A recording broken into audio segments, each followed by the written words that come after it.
This is What's Going On, a show about what's going on around Fayetteville and local area, basically anything in North Carolina. If you want to be a guest, come on and give me a call, Hysell_Joshua@yahoo.com.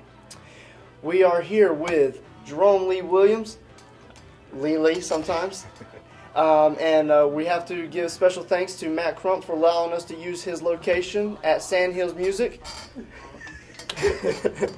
which has great deals this weekend on clearances and a lot of markdowns on guitars. So please come visit him on the Bordeaux Shopping Center, that Sandhills Music Center at Bordeaux Shopping Center. All right, so Lili, what do you have going on this week? Well, we've got quite a few things going on. You already mentioned my name's Lili. I'm owner of the Carolina Gladiators basketball team, basketball organization, which is a member of the TRBL, Tobacco Road Basketball League, which is actually various teams in the Carolinas. That's one of the things that I have going on. I can kind of give you a little more detail in that. Some of the other things that I also do in the area, I do music, sing with my dad's group, Bishop Perry Williams and the New Travelers. Also have my own projects that I do as well. I travel doing inspirational music, also rap, inspirational rap, hip hop style, Christian oriented style. There's that. Plus also network with other organizations, wrestling organizations, and just promote and network with a lot of people. Try to do a lot of things and helping to get the buzz spread around Fayetteville, surrounding areas. Also, network with you on some things as well. Try to promote, Hysell Media Productions, which is also a great organization. So we try to just help spread the word about people around the area and help get them to grow and build things on that matter. Okay, great. Okay, the Tobacco Road Basketball League. Yes. Okay, so how did you get involved in this? Well, with the Tobacco Road Basketball League, it's actually various teams. It started out really about 4 or 5 teams that had kind of been talking a little bit.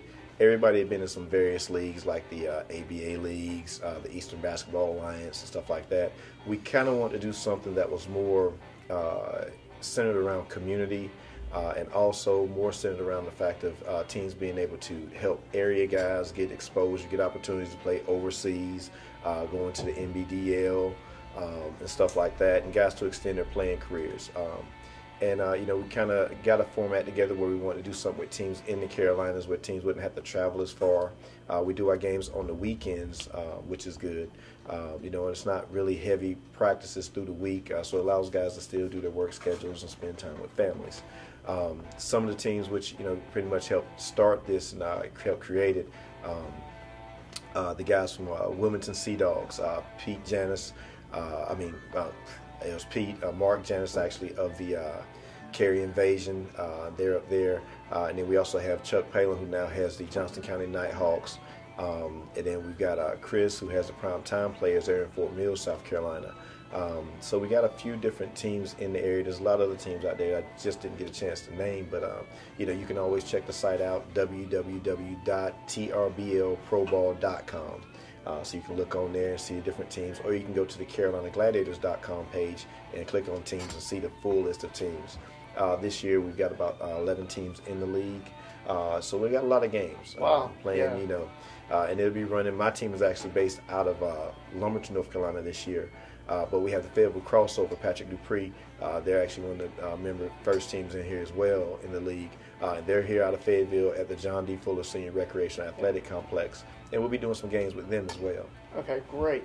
Okay, how did you get involved in owning a team? Owning a team? Well, it kind of started, like I said, from some of the other leagues there, and some things we just wanted to kind of change up. And I've always been interested in wanting to see players grow and get an opportunity. So me and some of the other guys, Kevin Locklear, CJ Kidd, we all kind of talked about wanting to do something to expand the chance for other players to get a chance to play. And so with talking with that and being a player myself, basketball player, I actually just went into the role of doing coaching, and the opportunity came up to get a franchise for the, in the league with the team. And I just kind of, we just kind of went from there, and I just started up with that point of just, starting the team up. putting the tools together, talking to players, talking to different businesses and sponsors, the advertising promotion sides of it, and I just went on and just went at it. I mean, I've always had a love for basketball. That's one of my first loves, and it was just everything just kind of fell in place right with the opportunity to create a team and own it and go at it, and so we've been doing it for about 3 years now. Okay, great. Okay, so you started out with the Gladiators. Now, what league were you? Because you were not starting out into TRBL. TRBL, that's Correct. right. Yeah. Well, we had a lot of us came from, like I said, an ABA team, which is the Fayetteville Flight. They're here in Fayetteville now still as well. Mike Dixon, Trina Talamas, they owners of that team, and we just kind of broke off from that side and started the Gladiators. We actually went into a league called the Eastern Basketball Alliance. And that actual league plays up and down the East Coast, but we were the first team from North Carolina to step into that league. A lot of their teams are up in the Pennsylvania area, New Jersey, New York, D.C. area, and also in sections of Virginia. And it put a lot of travel on the guys. Yes, it did. I remember that because I was with y'all. Yeah, so we did a lot of traveling, 6-hour trips, stuff like that. Had a couple of games where we had, I think we actually were one of the first teams to do 2 pro games in 2 different states in the same day. We had to go up to D.C. and do a game, and en route coming back had to stop to Virginia and do another game. I remember the Virginia one, yes. So we, and that's kind of where we started from there with the Eastern Basketball Alliance. And just because of travel situations, whenever we started talking with Mark and Pete, about the TRBL and what they were wanting to position there, we decided to join in with there. And I believe, myself, Dupree in the crossover, Chris in prime time, where the following teams come in after Mark and Pete kind of put everything together, which is the Wilmington Sea Dogs and the Cary Invasion. And it was good because it's, a local fit. It's kind of like Farm League basketball, kind of like some of the, area baseball teams kind of like do. I think you got, the Swamp Dogs here. And that's kind of how the basketball setup is, kind of similar to that setup there. That sounds like a really good opportunity for a lot of these guys. So if you have any potential players, get up with Lili, and we'll put all his information up at the end of the show. Well, let's talk about your music career. You've been in music about as long as I've known you, which has been almost 15 years, I think. Woo, it's a long time, man. I'm getting old. Well, yeah, I've been doing music for quite a while. Raised in the church, just like yourself. Dad's a preacher. Your family's preachers, pastors, ministers. So I've been doing music for quite a while. Started out on the traditional end, quartet music, singing with my dad, Bishop Perry Williams and the New Travelers. Traveled the roads with them for many years. Never really broke away from it. I pretty much just started having some other visions that I wanted to go into. In the field of working with youth, doing Christian rap, Christian hip hop, and God just blessed me to just kind of step into that area. I've always had a love for rap music and loved, inspirational hip hop style. It's not the devil. True that, and I guess at the time whenever I was starting up, it wasn't really big. I'm kind of one of the guys who kind of helped bring some of that area to the forefront with that. I know, some other people. Matt was also doing a lot on that end as well, so I got to mention that because, he's one I really inspired me on a lot of stuff that he was doing, Christian raves and things like that coming up in the day. Yeah. But, it's, we just kind of spanned it off that way. I've worked with youth, had a step team traveling with me, and it gave youth another outlet, another opportunity to do something positive because, even back then we had times where a lot of drugs, a lot of stuff that kids could get into, a lot of trouble, with carjacking and stuff like that, which is some of the same things you see now. You like to say nothing's new under the sun, and so it was another opening, an opportunity to kind of work with youth to help do something positive, bring a positive impact. Which now Christian rap and even praise and worship, inspirational hip hop has kind of gone more to the mainstream side.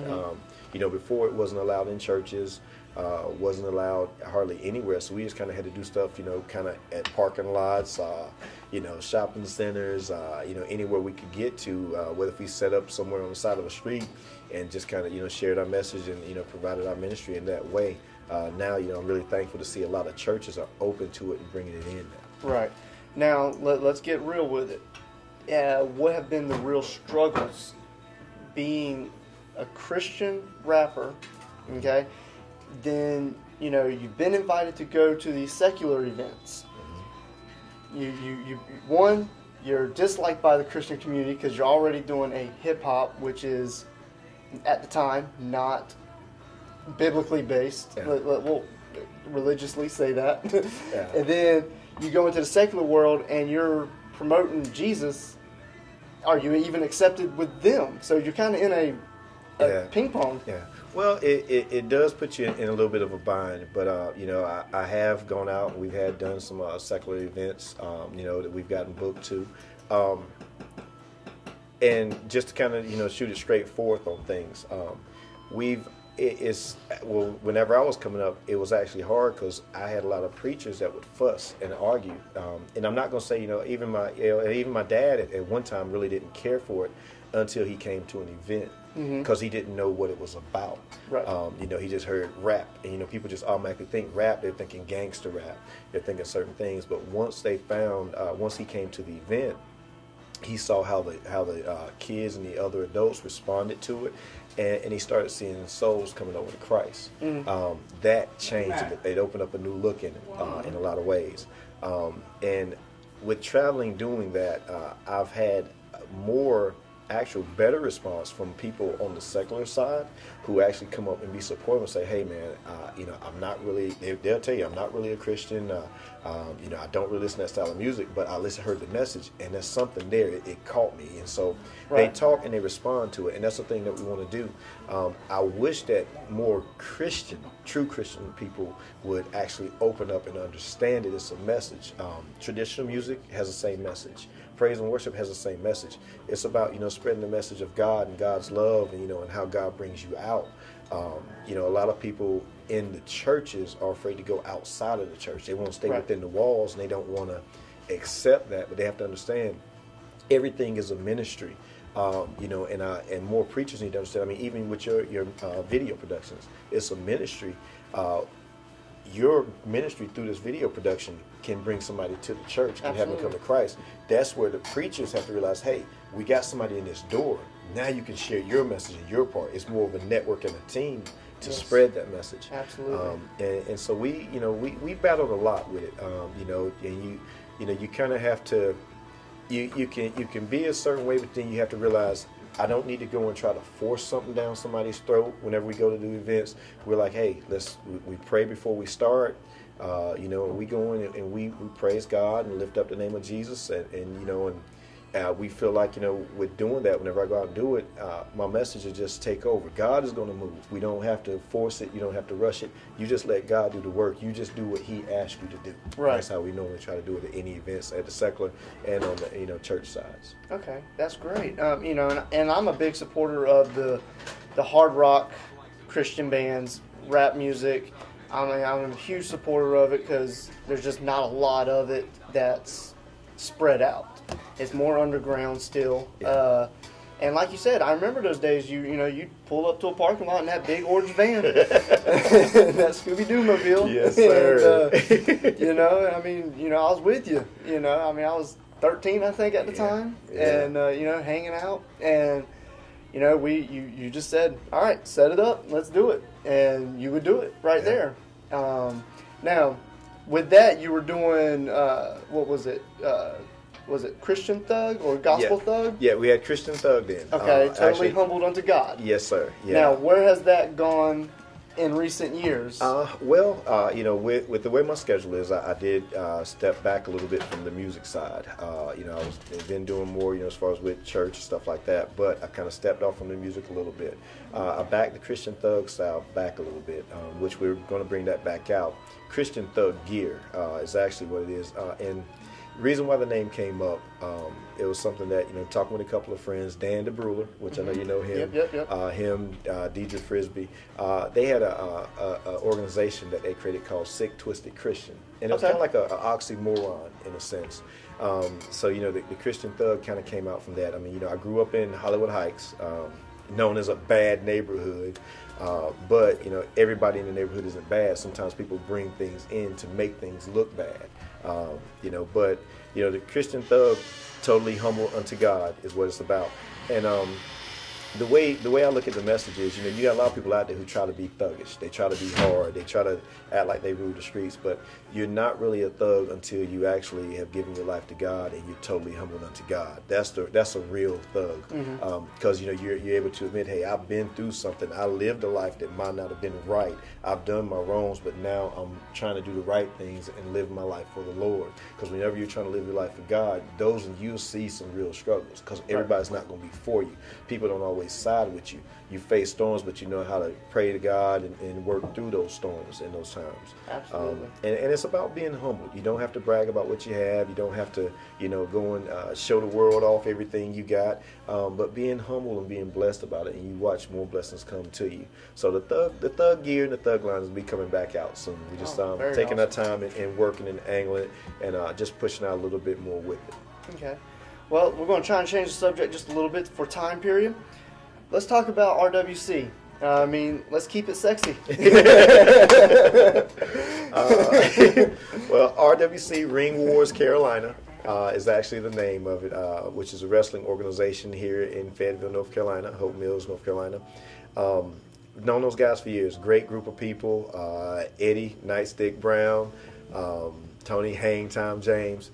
That whole crew and staff. It's a great wrestling business, minor league, professional wrestling, independent pro wrestling, I guess is the way to say it.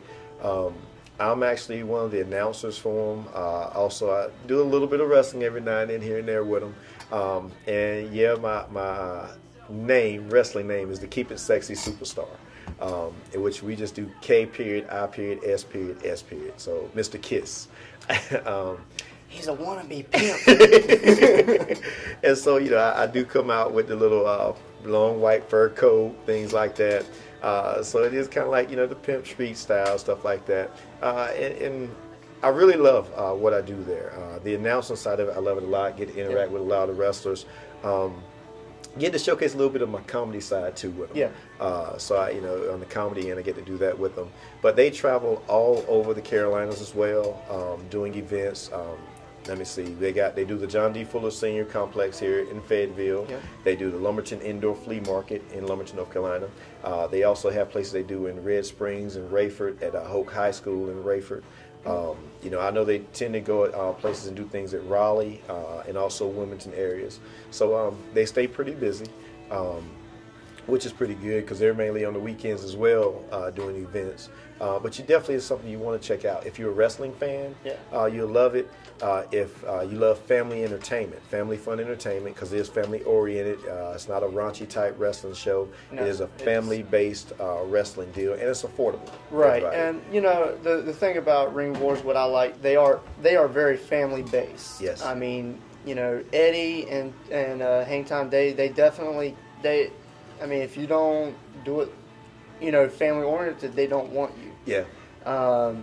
They're very good on that. Yeah, some guys, if they slip up, Eddie treats them like family. He's going to, he's like the dad. He's going to tear into you. But yes, he will. But the thing is, the thing about Eddie, he gives everybody an opportunity to even make up for their mistake. Yeah. Eddie's a great guy, great wrestler even. Oh yeah. They have a school that they teach out of Hope Mills Gym or Gold's Gym. Yeah, got it. Gold's Gym. Yes, sir. The Ring Wars Wrestling Academy. To get up with Ring Wars, it's ringwarscarolina.net. Yeah, and you also can email them rwcoffice@hotmail.com. Exactly. Yeah. Yes. In fact, one of the wrestlers, Hector Borges, he just did a big event where it was for Sergeant Monty Bernardo. Yeah. This was a soldier who just pretty much gave everything. Had 2 legs blown off and an arm blown off from an IUD, I think. Yeah. And we had an event for him at RWC at the John D. Fuller Center, and we had the DVD made, and it's going to be sold for $20. So if you would, please buy a DVD to support this professional wrestler. And no profit is going to anybody but Sergeant Monty Bernardo for his medical expenses. And, the man gave everything for, you know, our protection here. Yeah. And, you know, to see him, you know, so humble, even, you know, all the benefits that have been put on, you know, he has been linked to TNA. Yeah. You know, they had a golf charity event for him as well. Mm-hmm. You know, he was so humble, you know, and so gracious, you know. And I really want this DVD to come out and just be produced very well for him. So if you would, email me or RWC office. You can email me at Hysell, Hysell _Joshua at yahoo.com or RWC office at hotmail.com. Yeah. And Lee, do you want to plug in some of your stuff?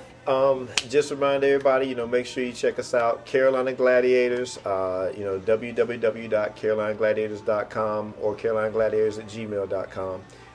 You can catch my music, Lili Music. I got Reverb Nation. We also have the LiliInfo.com coming out, but just click on Lili Music and that'll pull up any of it if you Google that.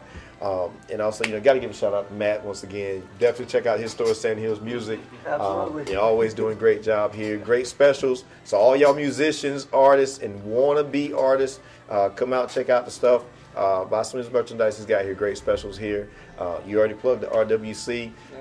And for those of y'all who need any kind of video work done, whether if it's for music videos, weddings, events, any type of stuff, you got Hysell Media Productions right here. So, you know, I got to give that plug because this man is also doing a great job. And thank you for having me on the show. Yes, sir. I'm taking all my plugins, you know. I mean, I'm supposed to close the show out, but I don't know what I'm supposed to do now. I'm sorry. So we'll just twiddle our thumbs as it fades away. Bye. Peace.